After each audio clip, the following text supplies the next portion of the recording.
Remaja tahun 2016 beserta jajaran Mangsa Jakarta berintent mewujudkan Mangsa Jakarta tidak hanya unggul namun juga mewujudkan sekolah kelas dunia. Prestasi tiada henti cerdas dan Islami berkelas dunia menjadi semangat untuk melesatkan karya Mangsa Jakarta. Gelar Kompas Setiadi dalam season 2023.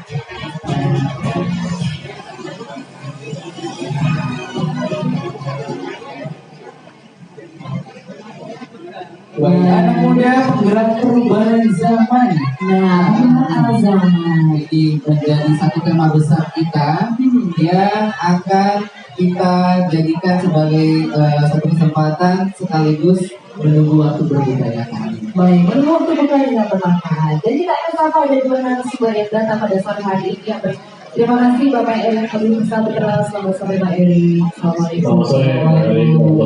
Waalaikumsalam warahmatullahi wabarakatuh. Alhamdulillah. Dan selamat sore. Assalamualaikum Bapak Haji Wiranto. Alhamdulillah.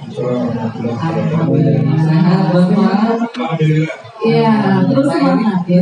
Sehat dan menginspirasi. Luar biasa. Dan kita tepuk tangan dulu untuk kedua narasumber pada sore hari ini di acara Talk Show Sponsor 2023. Baik nih, Pak Erik dan juga Pak Wiranto.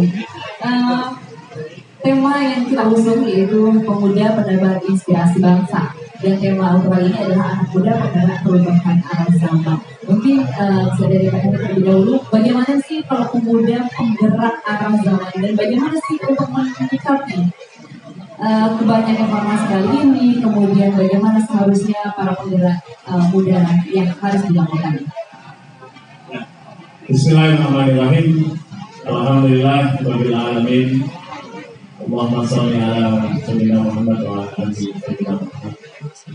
Rabbi shrah li sadri wa yassir li amri wa hlul 'uqdatam min lisani yafqahu qawli. Assalamualaikum.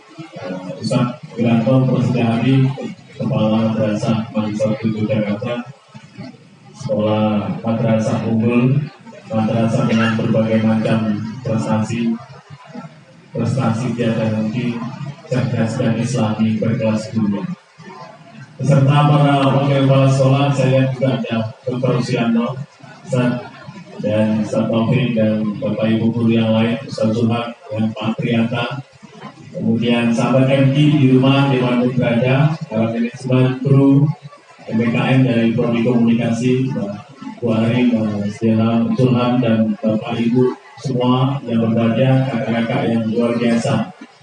Alhamdulillah kita tentu bersyukur atas nikmat Islam dan Ramadan sehingga kita bisa merasakan nikmatnya Ramadan dan mudah-mudahan ini berakhir dalam keadaan baik dan kita menjadi manusia yang bertakwa. Amin ya rabbal alamin. Salawat salam senantiasa kita sampaikan kepada Rasulullah SAW. Jadi kalau kita bicara Mbak Adi, anak muda penggerak arah zaman. Jadi kalau ditanya anak muda, siapa itu anak muda? Usia itu ada 3 macam. Kalau kita mau lihat, yang pertama adalah usia biologis. Misalnya Mbak Intan itu kelahiran tahun 2002. Berarti secara biologis usia Mbak Intan itu adalah 21. Itu kategori muda. Nah, ini usia biologis. Jadi muda itu karena secara biologis dia muda. Tapi ada juga usia secara psikologis.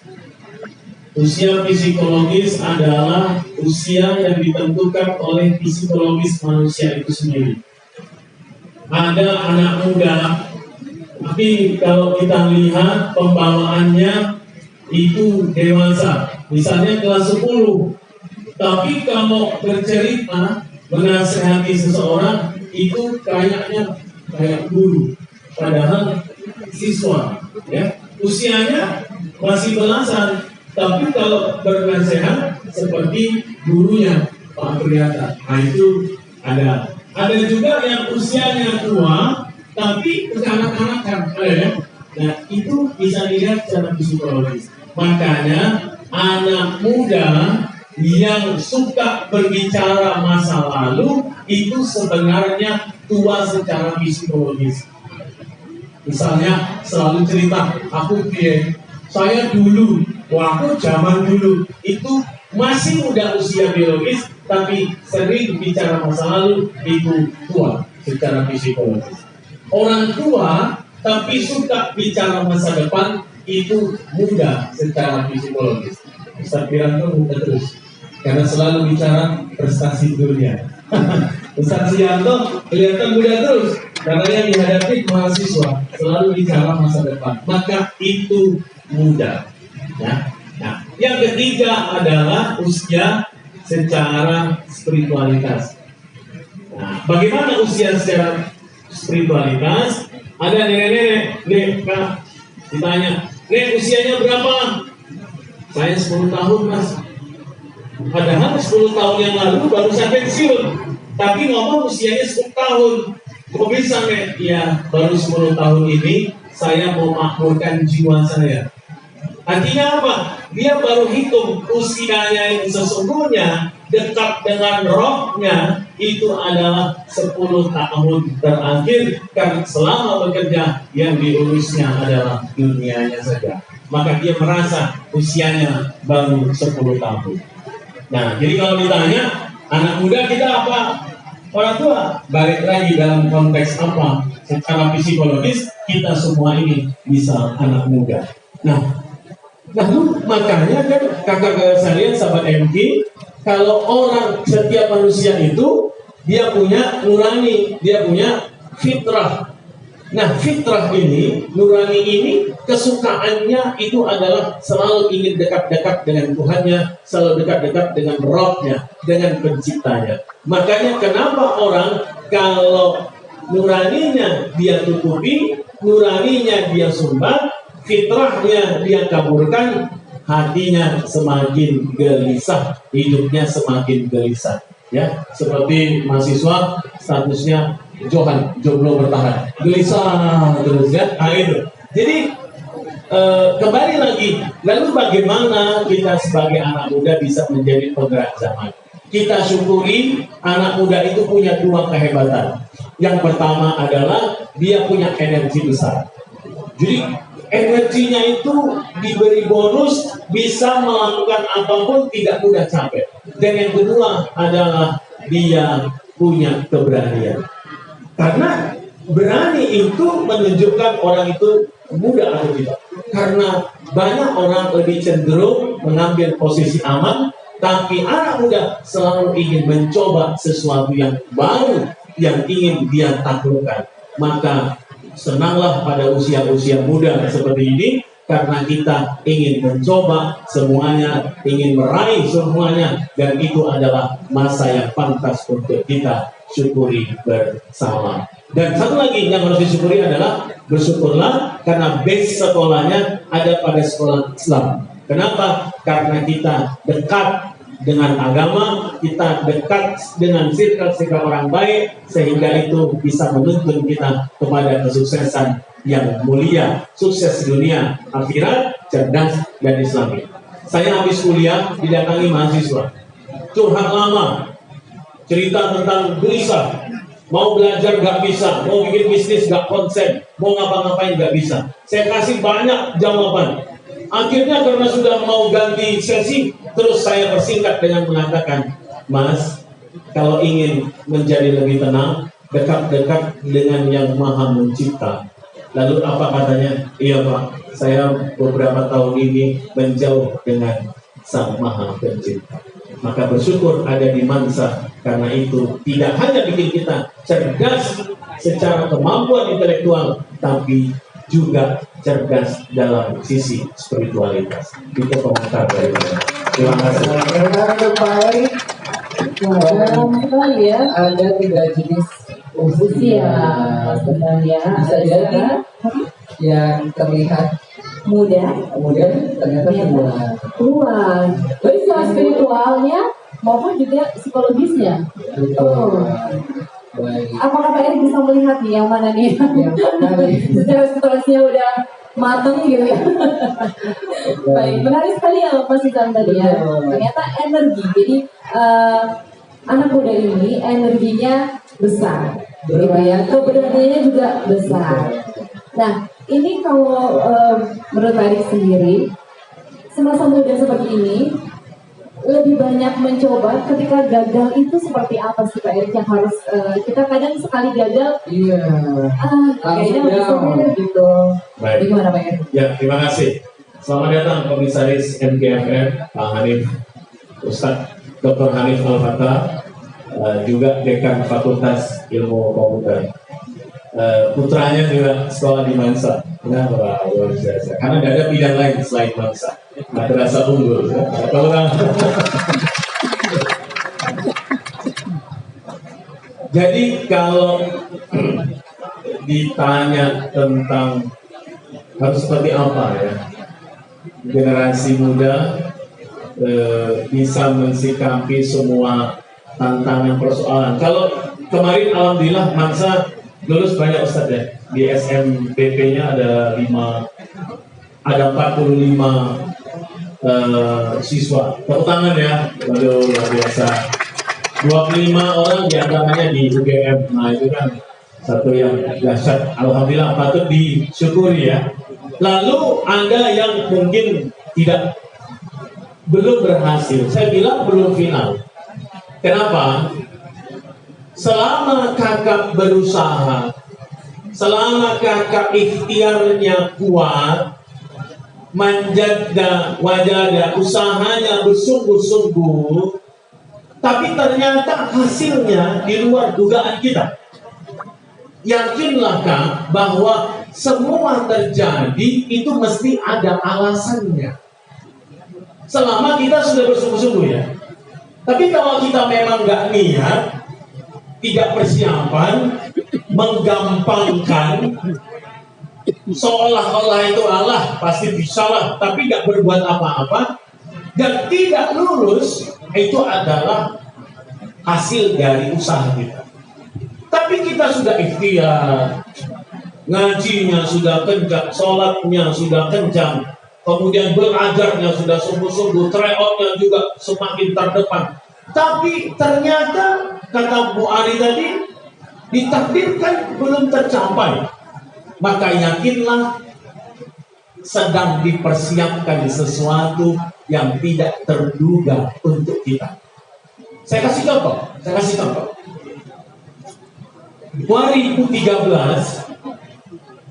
saya datang ke satu SMA di Jogja, favorit, sedang mengisi Achievement Motivation Training untuk kelas 12. Salah satu siswa duduk di situ dan saya kenal baik karena itu putri dari teman saya di Amiko. Mereka persiapan untuk keterima di 2014, ini kan 2013 akhir. Dan ternyata si anak ini tidak lulus. Padahal dia itu secara ranking bagus, secara prestasi bagus, dan semua usaha sudah maksimal. Saya diceritakan ayahnya, waktu mendapatkan pengumuman itu mereka lagi liburan di Malang, di Edu Park, ya, Jatim Park di Malang. Dan ternyata pada saat dia tahu dia tidak lulus dan teman-temannya banyak yang secara grade di bawahnya lulus, ini anak kayak orang gila, lari nggak jelas, lari dari kenyataan. Kok bisa saya nggak lulus? Dia lari nggak menentu, pokoknya dia kayak orang bingung, dikejar ayahnya sampai akhirnya tenang. Nah ini yang harus kita syukuri. Ketenangan bisa menyelesaikan persoalan. Lalu begitu tenang sama ayahnya diberitahu, sempat juga sharing dengan saya. Baik lagi kalimat pamungkasnya, semua terjadi mesti ada alasannya. Kenapa Pak Erik ngomong itu? Karena saya nggak tahu harus ngomong apa lagi. Saya yakin mesti ada alasannya, betul kan? Nah, kakak harus sering nonton azab ya supaya dapat banyak hikmah dalam hidup. Tahu gak Kak? Memang dasarnya anak pintar ya. Akhirnya dia mengambil kuliah di program studi sistem informasi. Kemudian, dan kakak tahu, dia selesaikan S1-nya pada waktu itu 3 tahun 1 bulan. Dengan indeks prestasi 3,98, nilainya A semua, hanya B1. 144 SKS. Mahasiswa saya lain ada. Kamu nilainya berapa? Saya nilai B-nya cuma 1. Kamu hebat sekali. Sisanya C, Pak. Kalau yang ini B-nya 1, A semua 3,98. Karena lulusan terbaik, akhirnya dapat beasiswa langsung melanjut pasca sarjana 1 semester di Jogja. Semester berikutnya dapat beasiswa dari Erasmus Plus Eropa, melanjutkan studinya di semester kedua di salah satu perguruan tinggi besar di Spanyol namanya Murcia University. Begitu di sana cerdas, sama profesornya ditawarkan, kamu lanjut di S3 sini, kamu lanjut S3 di sini, sama ayahnya pulang dulu. Nanti kalau dari Spanyol khawatir nikahnya dengan dapat menantu orang Spanyol, ya kan? Suruh pulang dulu. Begitu dia pulang, dia selesaikan tesisnya. Normally tidak sampai 1,5 tahun dia selesaikan tesisnya, 4,5 tahun dia lulus S1 dan S2. Sekarang dia kerja di salah satu perusahaan software house besar di Indonesia sebagai technical manager dan gajinya sekarang sudah di atas 20 juta. Jadi tidak ada yang bisa menduga kemana arah sukses ini, karena Allah Maha Sutradara yang tahu kemana yang terbaik. Ingat, selama kita bersungguh-sungguh. Jadi kalau gagalnya memang siap gagal, kalau nggak siap gagal, ya santai aja, saya nggak mungkin berhasil kok. Hidup itu santai, kayak di pantai, slow kayak di pulau. Pakai air ngalir aja. Ya kalau ngalirnya ke sungai, kalau ngalirnya ke comberan, itu juga ngalir. Maka jangan mau ngalir yang biasa-biasa, tapi ngalirlah ke satu yang luar biasa. Maka dampaknya juga akan istimewa. Begitu, Bu Ari dan Pak Johan. Pasti ada hikmahnya ya, pasti ada alasannya. Ya pasti dia akan berhenti untuk berusaha mencoba ya adik-adik sekalian. Tapi kita pengen tahu juga nih Kak Adik tentang bagaimana situasi kondisi terutama tadi ya psikologis, ya, kemudian spiritualnya dari anak-anak adik-adik kita di Mansatu Yogyakarta. Kesulitan apa sih Pak Wiranto yang mungkin saat ini sedang dirasakan anak-anak siswa di Mansatu Yogyakarta? Assalamualaikum warahmatullahi wabarakatuh. Selamat datang Pak Andi.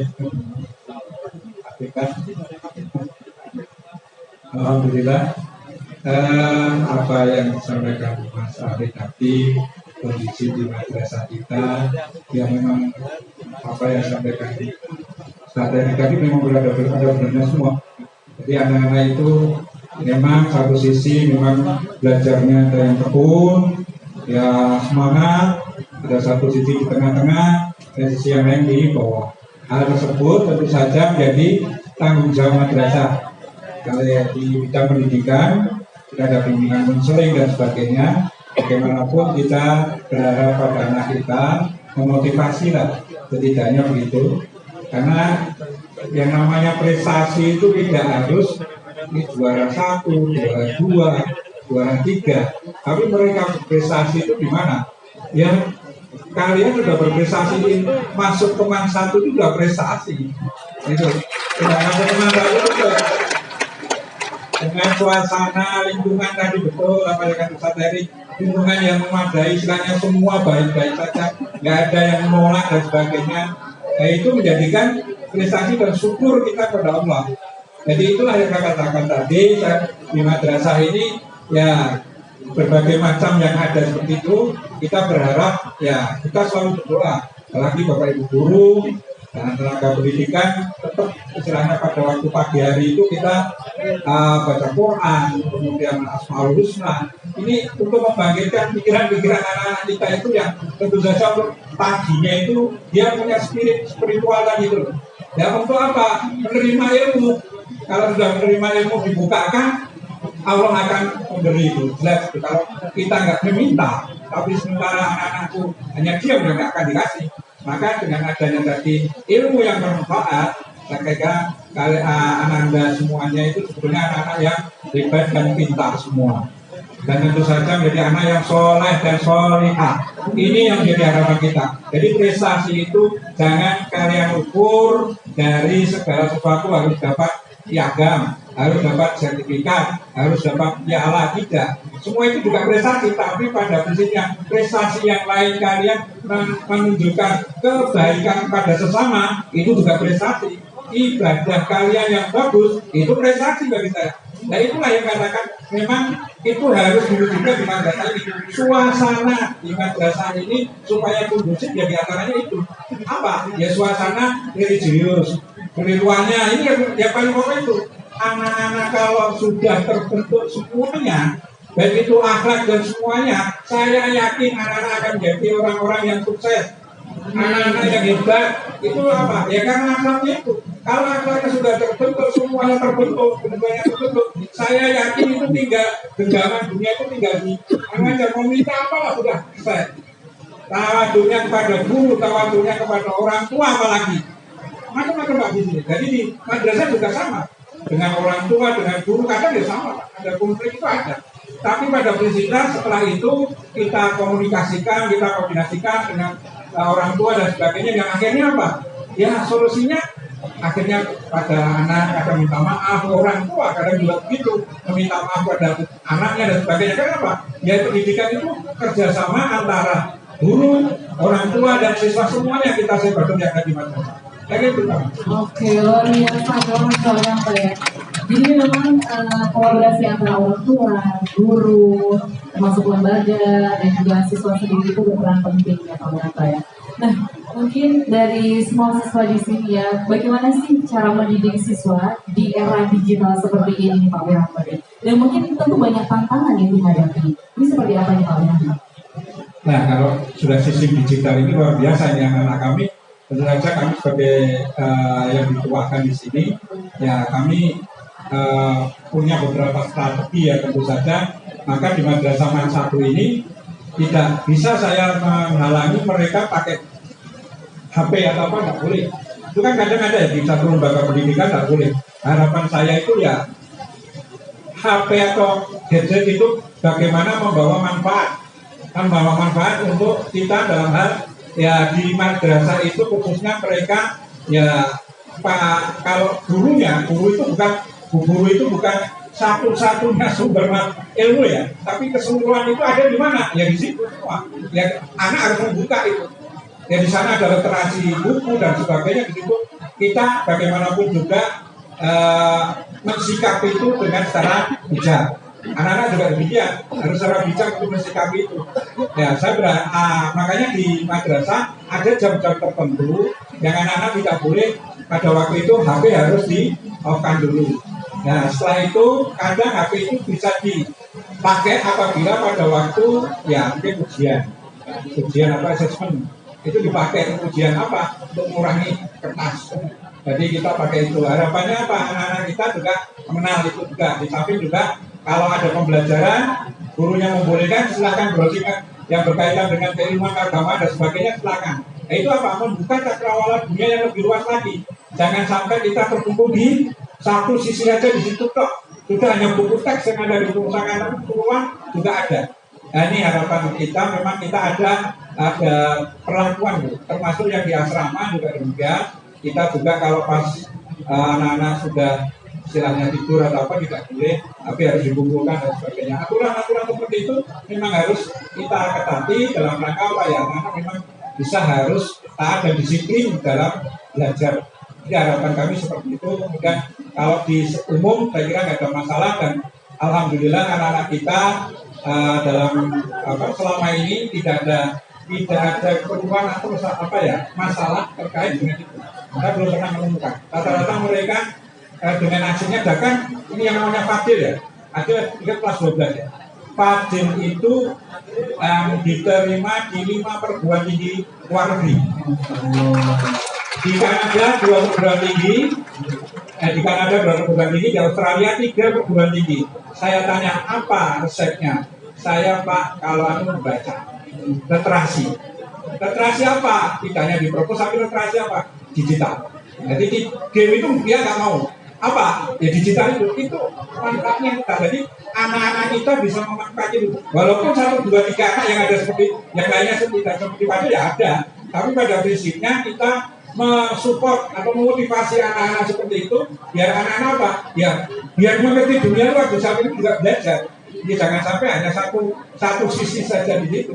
Ya di perpustakaan kan perpustakaan juga ada, tapi pada juga istilahnya dia berreferensi di perpustakaan, tapi yang paling pokok anak-anak kita yang tadi 5 perguruan tinggi termasuk diantaranya ada mungkin yang tidak diterima di Indonesia tapi malah bahkan diterima di luar negeri. Nah ini menandakan bahwasanya anak-anak kita bagaimanapun juga berorientasi, kita manfaatkan gadget yang lebih baik lagi. Ya jangan sampai terprovokasi berita-berita uang dan sebagainya. Tapi anak-anakku sudah kita sampaikan hal penggunaan teknologi yang bijak begitu ya, yang bisa digunakan untuk dimanfaatkan. Dan pesan juga tadi sebelumnya oleh Pak Wiranto adalah semangat membangun akhlak terhadap ilmu dan juga guru. Ini juga ada guru kita baru saja hadir, ada Pak Hanif ya yang merupakan dekan Fakultas Ilmu Komputer. Selamat datang Pak Hanif. Baik, kita ingin ke Pak Erik lagi Pak kan? Silakan. Dan ini tadi mungkin dari Pak Wiranto mengatakan bahwa gadget ini juga banyak manfaatnya loh, makanya tidak dilarang di Madrasah Negeri. Namun juga ada suatu kebijakan dan peraturan khusus yang diberlakukan di sini. Jadi ini yang diambil adalah manfaatnya, gitu ya. Nah, ini Pak Erik nih, seharusnya yang dilakukan oleh anak muda ini sebagai penggerak bangsa. Kalau di zaman dulu berikan saya 1000 pemuda ya untuk mengubah dunia. Bagaimana pemuda saat ini bisa bergerak untuk merubah dunia menuju kebaikan? Terima kasih. Kita itu punya bonus demografi. Diramalkan 2045 anak mudanya Indonesia itu akan banyak sekali. Ini ada kekhawatiran dari Jepang. Kalau baca literasi banyak informasi itu, Jepang memproklamirkan era Society 5.0 kan. Artinya Jepang sudah menyadari teknologi mereka sangat maju. Kehidupan mereka nggak hanya kehidupan di bumi saja, tapi ada di metaverse yang lain, anak-anak mudanya. Lalu bagaimana teknologi itu berkembang, tapi yang menjadi center of excellence pada teknologi itu adalah manusianya. Tetap yang menjadi kendali utamanya adalah manusia. Maka dibikinlah Society 5.0 ini. Memang agak unik ini ya, agak uniknya gini. Kenapa komposisi penduduk kalau dilihat ya di Jepang itu sekarang banyak orang tuanya, iya kan? Banyak sekolah yang tutup ya. Iya banyak orang tua. Secara fisik, secara biologis banyak orang tua. Anak mudanya itu lebih sedikit daripada orang tuanya. Berbagai argumentasi muncul. Satu katanya anak muda di Jepang enggan menikah. Sudah berpikir menikah buat apa? Ya kan? Di kita, di Indonesia, semangat nikah masih kuat. Ada mahasiswa baru dekat dengan seseorang, diserami masjid, ngobrol sama temannya, obrolannya udah dalam. Nanti kalau kita menikah, kamu pingin anaknya berapa? Nah, jadi omongannya udah dalam. Kalau di sana boro-boro nikahnya masih mikir. Yang kedua, kalaupun menikah, ada argumen yang kedua, ngapain punya anak? Ngerepotin. Ya kan sudah banyak ya, udah banyak yang punya pemahaman kalau udah nikah nggak mau punya anak, kamu terbebani. Nggak, walaupun itu adalah satu anugerah, itu amanah, tapi dia nggak mau dikasih amanah itu, nanti dia nggak bisa berbuat maksimal dengan amanah itu. Jadi pikir udah nggak usah punya anak aja. Di Indonesia beda. Kita itu rata-rata masih pingin punya anak 2, 3, 5, Mas Nizam 5 ya. Jadi banyak itu, banyak. Saya alhamdulillah 3, Mas Wiranto 5, 4 kan. 4 ya, Sananit mau 3 ya. Nah ini banyak kan, jadi anak-anak itu banyak itu, sehingga maka dikatakan di Indonesia ini bonus demografinya 2045 anak muda banyak sekali, berlimpah. Tapi hati-hati ya, hati-hati. Ini nggak akan mudah. Rencana ini nggak akan mudah, karena akan diganggu. Dan cara mengganggunya adalah narkoba. Makanya saya di BNN itu, kadang kalau selesai rehab, itu diajak ke panti rehab, diajak ke pondok rehab. Itu kalau memberi motivasi ya pada teman-teman itu supaya balik itu memang nggak mudah. Karena ada yang terganggu, ya ada terganggu dari sisi kecerdasan otak sudah mulai terganggu. Nah, jadi ini nggak mudah buat kita. Maka yang dikhawatirkan banyak generasi mudanya, tapi diajak ngomong mulai nggak nyambung. Diajak ngomong mulai mikir nggak bisa, karena mulai ada yang rusak. Nah ini salah satu tantangan kita di era sekarang ini adalah bagaimana yang kita harapkan itu generasi muda kita ini adalah generasi muda yang unggul. Kalau Indonesia berharap generasi muda unggul, karena salah satu melewati resesi dunia itu adalah harus punya sumber daya manusia yang unggul. Masa tidak hanya unggul, ditambah Islam, cerdas, Islami, berkelas dunia. Ini tambahnya banyak. Ini gak hanya sekedar umum aja, pintar banyak, tapi cerdas secara Islami, nilai-nilai keislaman dalam hidup nggak ada. Cerdas, tapi nggak punya kepedulian kepada orang lain. Pintar, tapi sama orang lain sombong. Pintar, tapi sama orang lain nggak care. Buat apa? Ya kan? Sama orang lain nggak peduli, menang sendiri. Padahal saudara, bagaimana caranya sukses bersama-sama, harmonisasi bersama? Itu adanya di nilai-nilai spiritualitas, di nilai-nilai keislaman, bahwa kita harus baik sama orang, jangan pernah menyesal berbuat baik, karena berbuat baik itu sebenarnya untuk dirimu sendiri, kan gitu. Ya, jadilah pemuda yang tangguh, bersemangat terus, jangan pernah putus asa. Ya, sekarang dibalik tuh kata Mesir, jangan semangat, ya, jangan optimis, tetap jangan semangat, tetap putus asa. Itu kan banyak sekali tuh kata-kata yang kayak gitu. Ada yang menarik, Kak Ali dan Kak Nizam. Sahabat MG tahu tidak? Penduduk mana di dunia ini yang paling bahagia? Betul. Finlandia. Finlandia bertahun-tahun 2000 kemarin terakhir dari Happiness World Report tetap konsisten dinobatkan sebagai penduduk paling bahagia di dunia. Indonesia setelah dicek ternyata urutannya ke-80. Gak jauh beda dengan timnas. Kenapa jawabannya? Padahal tahu nggak? Menurut Pew Report yang bermarkas di Washington DC, Indonesia itu adalah peringkat nomor 3 negara paling religius di dunia. Kita tuh nomor 3 paling religius Pak di dunia. Tapi kenapa tidak bahagia? Maka balik lagi kita ukur.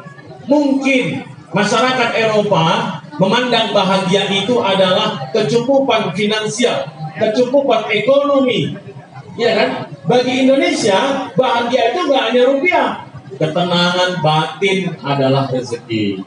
Bersekolah di Mansa adalah rezeki. Anak soleh-solehah adalah rezeki. Orang Eropa mau menikah, udah mapan belum ekonominya? Sudah punya rumah belum? Sudah punya kendaraan belum? Mbak Intan mau nikah sama calonnya, belum punya rumah, belum punya kendaraan, tapi kok Intan tetap mau? Apa kata Mbak Intan? Yang penting bersamamu Mas. Iya kan? Jadi masih ada apa ya, semangat nikahnya walaupun nggak punya keuangan yang baik, tapi semangat bahwa rezeki dari Allah pasti akan turun, optimismenya muncul. Tapi tak apalah, bolehlah kita belajar dari Finlandia, mengapa dia tetap nomor 1 di dunia beberapa tahun terakhir. Menurut psikolog ternama Finlandia, ada 3 alasan kenapa orang Finlandia tetap menjadi orang paling bahagia, walaupun 20% orang Finlandia ateis. 68% Kristen Protestan, sisanya Kristen Ortodok, 0,8% gabungan Islam, Hindu, Buddha, dan agama rakyat. Kenapa paling bahagia? Satu katanya adalah orang Finlandia tidak pernah membanding-bandingkan diri mereka dengan orang lain. Mereka nggak suka banding-bandingin. Di Indonesia suka banget banding-bandingin. Lihat gurunya, ibu makin gemuk. Belum dijawab sama gurunya, ditambahin temannya, iya loh bu, gemukan. Lalu gurunya pamit masuk kamar mandi, lihat, oh tetap gemuk. Bu, buka pasar, orang aku diet deh. Jadi insecure, care banget sama orang. Kamu jilbabnya itu loh nggak nyambung, kamu kok kurus banget pak. Ada yang ngomong malah parah, kamu kok jelek banget mas. Jadi semua orang diurusin. Yang kedua, mereka bersahabat dengan alam, tafakur, ya. Ya, mereka itu kalau acara-acara tadabur alam, mereka keluar, mereka acara outing itu ke alam, mereka kemana-mana, nggak suka sepedaan, jalan, pokoknya suka. Dan yang ketiga ini akhlak, mereka sangat menjaga kejujuran. Pernah dites, jadi kalau mereka katakan gini, Anda jangan khawatir kalau barang Anda ketinggalan di jalanan atau di satu tempat di Finlandia, pasti barang itu akan datang lagi ke Anda. Karena mereka tidak mau barang orang itu pasti datang. Dan pernah diuji coba, ada 190 dompet yang sengaja dibuang di jalanan kota di Finlandia. Sengaja dibuang. Itu bisa banget ya? Iya, sengaja diuji coba. Dan ternyata 99% kembali ke alamat yang ada di dalam dompet. Hanya 1% yang tidak balik. Ya, mereka sangat menjaga kejujuran. Jadi makanya ini yang putri-putri ya, adik-adik yang putri, nanti kalau cari suami 10 tahun lagi, jangan cari yang tampan aja ya. Belajar dari Rizky Bilar, oke? Ya. Jadi gak hanya ganteng aja, tapi ganteng gak punya akhlak. Ngapain? Hanya menikmati gantengnya. Paling hanya bertahan 5 tahun. Iya kan?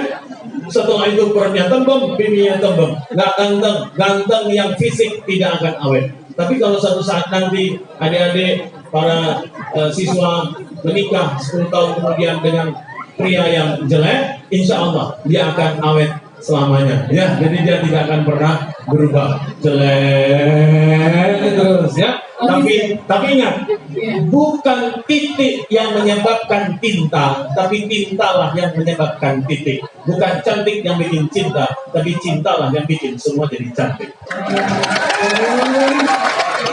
Itu cinta agama, cinta belajar itu jadi cantik. Gimana kalau mau bahagia tadi pesan Pak Erik? Jangan Jangan buat aja dibanding-bandingin. Padahal itu enak banget ya bapaknya. Jadi body shaming itu memang jadi makanan sehari-hari sebenarnya ya. Indonesia. Kejujuran dan juga akhlak ya, jika lo diberikan. Baik. Wah, menarik sekali tadi juga pengalaman dari Pak Erik bagaimana bermantu dalam awal ya. Ternyata semuanya ada hukumnya di balik itu. Tidak diterima di negeri, ternyata diterima juga menjadi seorang sabun. Banyak juga prestasi yang bisa ya. Nah, ini buat teman-teman semuanya nih. Ini saya mau tanya Pak Irangga. Pasti sering ya berkomunikasi dengan anak-anak dari kelas 1. Sebenarnya potensi apa sih yang ingin digali dari putra putri di masa ini sebenarnya Pak Irangga dari lembaga sendiri? Di Madrasah Satu Jakarta, anak kami ini karena sudah di istilahnya bukan masalah tapi kadang SK itu muncul menjadi madrasah akademik karena apa? Sebetulnya prestasi anak-anak prestasi anak-anak masuk ke perguruan tinggi dari tahun ke tahun menikah, maka itulah madrasah akademik. Sebetulnya yang paling hebat itu anak-anak semua. Di samping juga Bapak Ibu guru yang mendampingi kalian semua itu. Terima kasih kepada mereka semua. Termasuk juga ya para pendahulu kita yang mungkin kan sudah nggak ada, tapi mereka berdoa juga kepada kalian, kesuksesan kalian dan sebagainya. Ya tentu saja dari mereka dari awal memang madrasah kita menjadi madrasah akademik itu dan madrasah riset, apalagi sekarang ditambah menjadi madrasah sistem manajemen. Nah makanya tahun ini ada 3 siswa, hanya 2 tahun sudah diterima di kuliah. Jadi yang menempuh di pendidikan di akselerasi atau percepatan 2 tahun di madrasah, kemudian daftar kemarin SNBP diterima di kampus. Nah, harapannya kemarin yang disampaikan oleh pendahulu kita diantaranya apa? Karena memang madrasah kita dari awal juga menjadi madrasah akademik. Artinya memang arahnya tidak lulusan madrasah tidak, tapi larinya ke perguruan tinggi, baik itu perguruan tinggi negeri maupun swasta yang didanggarkan anak-anak juga ada yang biasanya ada beasiswanya.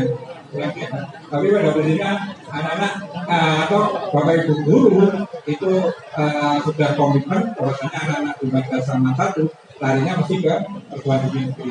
Nah, dengan harapan tentu saja sampai hari ini pun terus kita berkembang dan nanti insya Allah tahun depan kita ada inovasi kurikulum yang itu juga direstui oleh Pak Direktur. Biasanya kalau inovasi kurikulum kan beda dengan kurikulum yang lain, ya istilahnya kita bisa membuat inovasi kurikulum tersendiri biar untuk mempercepat anak-anak itu bisa untuk belajar selain 2 tahun atau 3 tahun nanti dari SKS itu ada dua jalur, bisa 2 tahun, bisa 3 tahun. Artinya 3 tahun itu untuk mempersiapkan 1 tahunnya itu mereka persiapan nanti ke perguruan tinggi mana yang cukup. Jadi nanti ada tersendiri, mungkin dia jurusan yang bagian eksa, bagian sosial dan sebagainya kita siapkan. Ada harapan kami nantinya anak-anak ini ke depannya besok itu kita siapkan inovasi kurikulum yang tentu saja kami masih minta payung hukum supaya madrasah Mansar dulu satu-satunya madrasah yang ditunjuk oleh Direktorat KSA. Kita doakan ya, dan tepuk tangannya. Semoga kurikulum menjadi kurikulum yang baik begitu ya, yang bisa membimbing putra-putrinya. Tadi bagusnya adalah memang ini terukur ya, yang terukur potensinya apa didata dan dipastikan untuk menyukai apa yang disukai. Iya, passionnya apa gitu. Baik, kita ingin coba beralih ke teman-teman kita di sini, Ibu maupun Ahwat, untuk mungkin bertanya ya ke Pak Wiranto dan juga Pak Erik. Silakan bagi siswa-siswa dari pada saya yang disampaikan adalah berdua narasumber, yaitu Pak Erik dan juga Pak Wiranto, yang saya kalau bisa dan saya apa yang mau ditanyakan gitu ya. Tentang motivasi ya, ini anak kelas 10 dan kelas 11 ya. Silakan. Iya, baik. Ada di tengah? Boleh. Pak Didi. Ini mungkin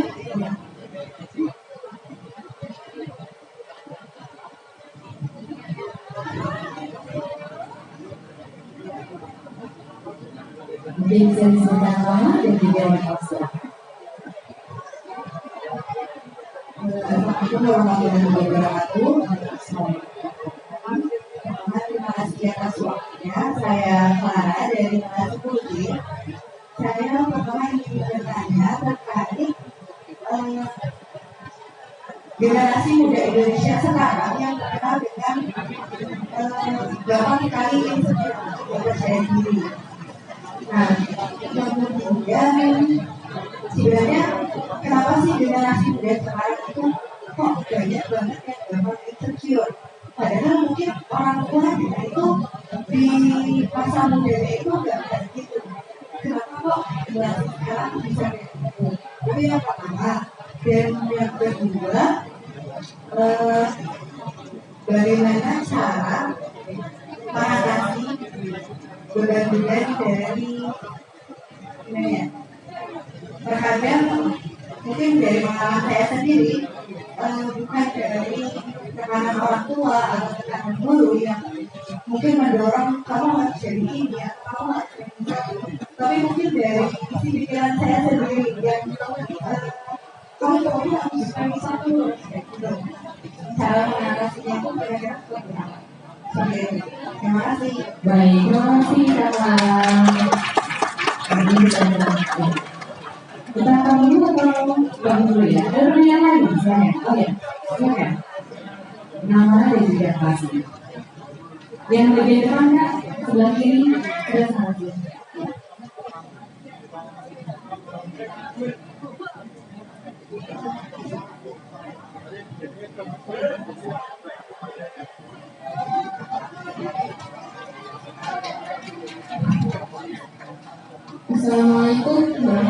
warahmatullahi wabarakatuh. Waalaikumsalam warahmatullahi wabarakatuh. Saya kan yang namanya KANIK Kania kelas 10B. Jadi seperti yang kita tahu, teknologi itu bagus. Teknologi itu memberikan kemudahan dan agak yang sama pertanyaan tadi, apakah kemudian generasi yang sekarang ada itu menjadi lebih lemah, istilahnya lemah, karena teknologi yang semakin berkembang. Mungkin orang-orang dulu itu keras karena orang-orang dulu itu kan belum ada teknologi yang membantu. Jadi apakah teknologi itu adalah sesuatu yang makin bagus jika makin berkembang atau makin melemahkan jika makin berkembang? Terima kasih. Oke, baik. Saya pertanyaan yang berjalan baik. Nanti yang tinggal dari saya lebih banyak. Jadi dari Kak Clara kelas 10, kenapa sih kalau generasi sekarang itu banyak yang insecure? Kemudian ada sebuah istilah mental health. Itu seperti apa nih Pak? Ya, terima kasih. Jadi Kak Clara, kenapa orang insecure? Kenapa orang jadi nggak percaya diri, nggak senang dengan apa yang dia lakukan? Jadi insecure itu sebenarnya terjadi adalah ketika orang itu berbuat sesuatu dan orang mencibirnya, lalu dia merasa gak nyaman, sakit hati karena orang komentar. Wah gitu aja dipublish. Wah pintar tapi kan jelek. Wah tapi kan, nah, pokoknya membuat pikiran itu jadi gak nyaman. Ya. Yang kedua, insecure makin parah karena kita nggak punya teman untuk ngobrol. Jadi kita ingin menyelesaikan yang dikatakan orang itu sendiri, padahal kita nggak tahu kalau kita itu mungkin butuh teman untuk ngobrol. Jadi kalau kakak insecure, kenapa kok jadi insecure? Karena kakak ikhlaskan diri kakak insecure. Kakak iakan kata-kata orang tadi sehingga itu kita merespon, oh iya saya kayak gitu. Nah itu yang menjadi gak sehat untuk kita. Anda gemuk ya, oh iya ya, gemuk, nggak. Jadi insecure. Mau makan nggak mau, segala macam nggak mau. Kamu kurusannya, oh iya ya, saya kurusannya. Kamu gitu aja nggak bisa, bodoh banget ya. Ya ya, memang saya nggak bisa, saya bodoh. Jadi insecure, kesana, ya, sama orang kita, nggak bisa. Jadi insecure. Kalau sudah kayak gitu, maka kita harus mereframing. Tahu reframing? Reframing itu artinya kita harus membingkai ulang informasi yang masuk kepada kita. Orang boleh ngomong apapun, terserah. Karena kita nggak boleh nahan netizen, betul ya? Apalagi di era digital sekarang ini, kakaknya, yang benar itu sekarang hanya dua. Netizen dengan semua komentarnya, maha benar dia, dan yang kedua adalah wanita dengan segala sikapnya. Dan bisa bayangkan kalau netizen tadi adalah wanita itu. Dan itu siswi S1 Jakarta. Bisa dibayangkan tuh. Nah, jadi silakan Anda mau ngomong apa boleh. Tapi reframing yang masuk ke kita tidak boleh yang negatif. Masukkan yang positif. Makin gemuk ya. Ya orang sukses tuh kayak gini mas. Senang ya. Kalau kamu gitu aja nggak bisa. Ya namanya orang belajar nggak masalah kan. Dan saya akan tetap jadi orang bodoh karena saya masih belajar. Jadi happy aja. Nggak usah dilawan, dibikin sesuatu yang baik masuk kepada kita. Dari yang baik tadi, apa yang terjadi? Akhirnya kita tidak kecewa. Kenapa orang jadi kecewa? Karena dia ikhlas untuk kecewa. Akhirnya malah sakit hati. Tahu Muhammad Tulus Rushdie? Panggilannya Tulus. Lahir besar di Bukit Tinggi. Sejak kecil dipanggil teman-temannya gajah karena badannya bongsor gemulai, maka dia dipanggil gajah. Gajah, gajah. Jadi dipanggil namanya gajah. Awalnya dia marah. Kenapa mereka manggil saya gajah? Oh, karena saya badannya bongsor kan, oh, karena badan saya gemulai kan, maka mereka bilang saya gajah. Tapi apa yang dilakukan oleh tulis? Dia reframing. Oh, mereka panggil saya gajah. Berarti maksud mereka ini saya ini kuat.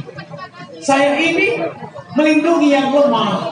Maksud mereka, saya ini setia kawan karena saya bisa dengan postur saya melakukan apa saja dan membela apa saja.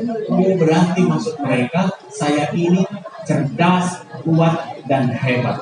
Dan akhirnya apa? Dia lanjut kuliahnya di Bandung. Akhirnya kuliah tadi, cibiran tadi jadi lagu gajah.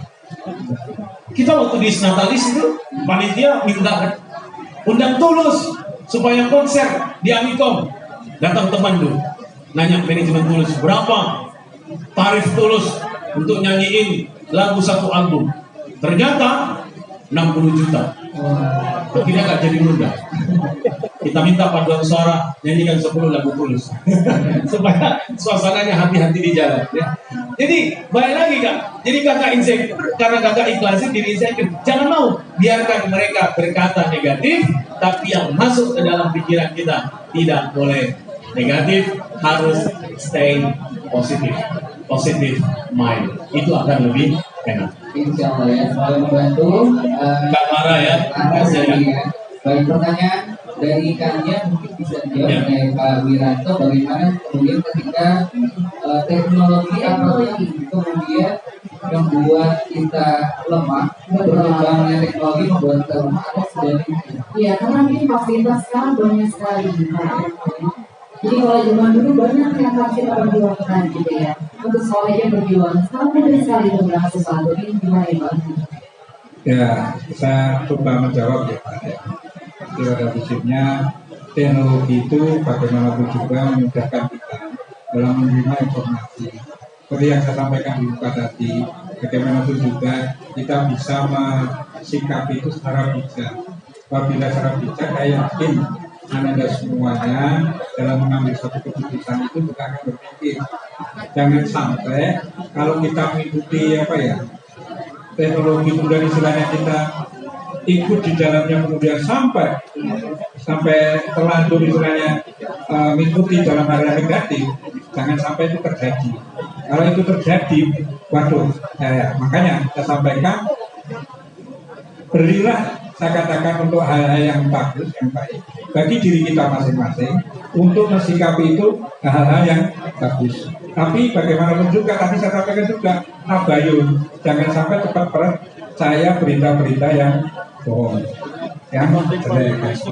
Kemudian teknologi ini juga secara tidak langsung tidak hanya memudahkan, tapi juga kita akan mengerti betul informasi yang ada di dalam gadget tersebut, di dalam internet tersebut. Kita ambil sikap kita dengan hal-hal yang baik juga.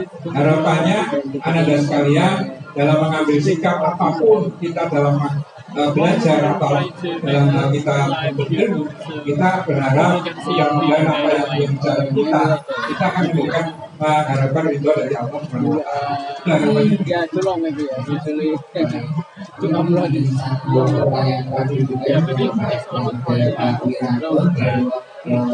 Kemudian boleh Bapak, bagaimana kemudian kita ini sebagai anak-anak ini bisa diarahkan dengan baik untuk mungkin bisa menemukan potensinya, bisa menemukan bakatnya, biar saat ini masih bingung.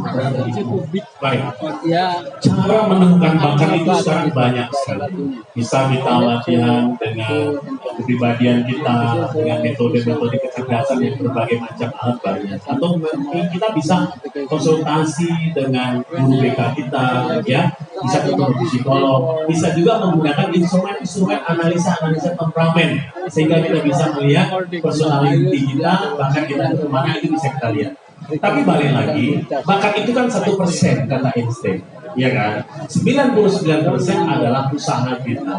Dia punya bakat, tapi nggak punya usaha, ya sama aja, ya kan? Tapi kalau usaha kena bakat, itu jadi luar biasa. Makanya Kakak-kakak sekalian, dalam kondisi apapun harus siap 100%. Apa yang dimaksud dengan siap 100%? Satu adalah sepenuh hati. Apa tantangan, apa peluang, lakukan sepenuh hati. Yang kedua adalah ikhlas melalui usaha. Namanya ikhlasnya kita belajar apa? Willingness to do more. Ingin memberi lebih. Membanggakan keluarga kita, banggakan guru-guru kita, memperkuat institusi kita, memperkuat sekolah kita. Dan yang ketiga adalah amanah. Sekarang kita belajar tunaikan amanah itu buat bangga keluarga kita, buat bangga orang yang kita cintai.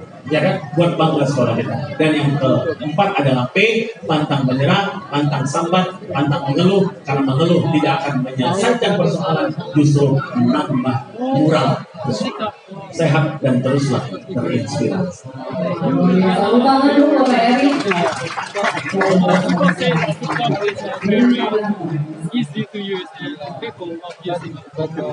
Apa yang disampaikan Ustaz tadi, saya ingin menambahkan bahwa semua ini program madrasah kami berharap ke depan ini kami mau mempersiapkan dari awal, termasuk yang namanya potensi menambahkan tadi.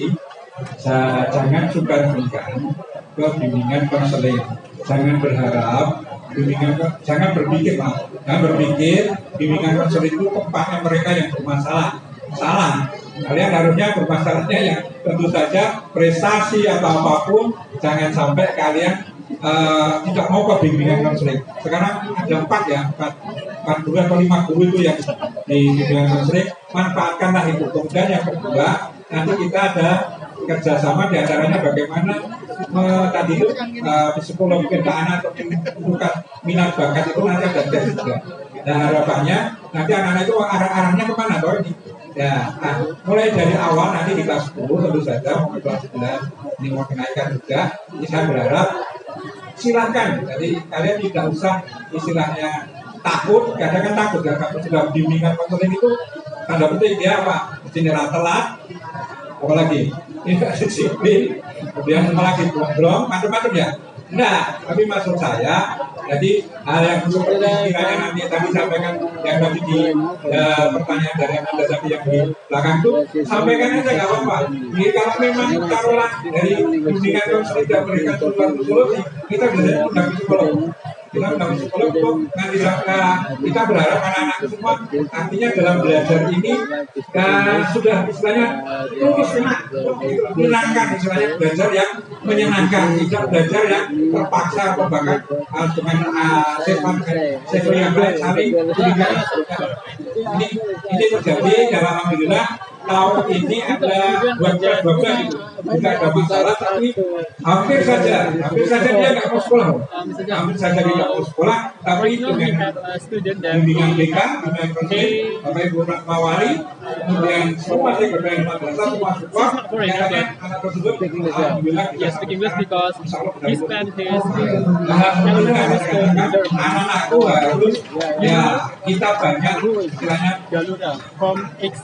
konseling ke tingkatan sampai dipikirkan sendiri sampai kena dibuka sendiri enggak, jangan jadi disampaikan ke orang wali kelas ya, biasanya wali kelas ke BK. Insya Allah ada merahasiakan semua, nggak akan jadi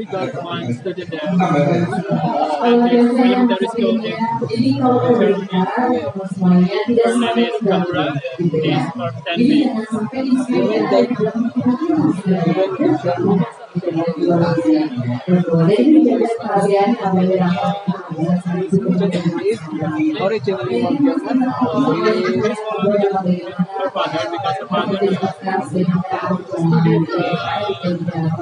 in Germany. He spent 7 years in Germany, so he can speak English well, I think. Yeah, it's like she was with her father for maybe 3 or 5 years ago in Australia. Kalau ingin jalan cepat, and jalanlah sendirian. The same Jangan ngajak-ngajak, lecture in academy. apalagi ngajak ibu-ibu. help his father. Jadi dengan ngajak mampir ke dasar di Bible. Itu pepatah Afrika. If you want to go fast, go alone. If you want to go far, go together. Kalau ingin jalan cepat, jalanlah sendirian. Tapi kalau ingin jalan jauh, maka jalanlah bersama-sama. Apalagi center of excellence-nya adalah satu cerdas dan Islami, ya. Kelas dunia itu sesuatu yang luar biasa. Terima kasih. And because it's 7 years in Germany, I think it's great. Yeah. Anak semuanya, ada semuanya. Apa yang hari ini kalian dapat nanti dari tempat siapkan kalian istilahnya praktekkan semua. Di samping juga artinya kalian itu sebenarnya punya potensi yang luar biasa. Semua siswi masa di Jakarta. Yang ternyata karena input kalian sudah terbentuk dan artinya sudah masuk ke masa itu, tinggal kalian juga berprestasi di bidang semua bidang.